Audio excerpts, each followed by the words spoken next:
ఇది తప్పు అని బైబిల్ చెప్తోంది, అలా చెయ్యొద్దు అని బైబిల్ చెప్తోంది. సనాతన ధర్మం అంటేనే ఇది అని ఇది చెప్తోంది. ఉదాహరణకు ఇది ఎక్కడి నుంచి తీసుకొని చెప్తున్నానంటే మహాభారతం నుంచి తీసుకొని చెప్తున్నాను. యుధిష్ఠిరుడు అంటే ధర్మరాజు చెప్పినటువంటి స్టోరీ. ధర్మరాజుకు మరియు గంగాపుత్రుడైనటువంటి భీష్మాచారికి మధ్య జరుగుతున్నటువంటి కాన్వర్జేషన్. అందులో నారద ముని గారు కూడా ఉన్నారు. ఒకసారి ఒక ముని వాళ్ళ ఇంట్లోకి వస్తాడు, చకా చకా చకా వస్తాడు. వచ్చి వాళ్ళ అమ్మ అక్కడ ఉంటది, పోయి చేయి పట్టుకుని పదాపదవరా అంటాడు.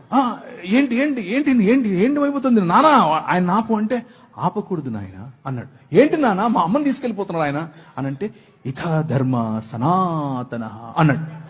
ఏంటి ఇదే సనాతన ధర్మం అంటే అని చెప్పాడు. ఏమని? బ్రాహ్మణుడు వచ్చి నీ భార్యను చేయి పట్టుకొని తీసుకెళ్తే నువ్వు ఆపొద్దు, ఆయన వెళ్ళిపోవాలంతే, అదే సనాతన ధర్మం అని చెప్పాడు ఆయన.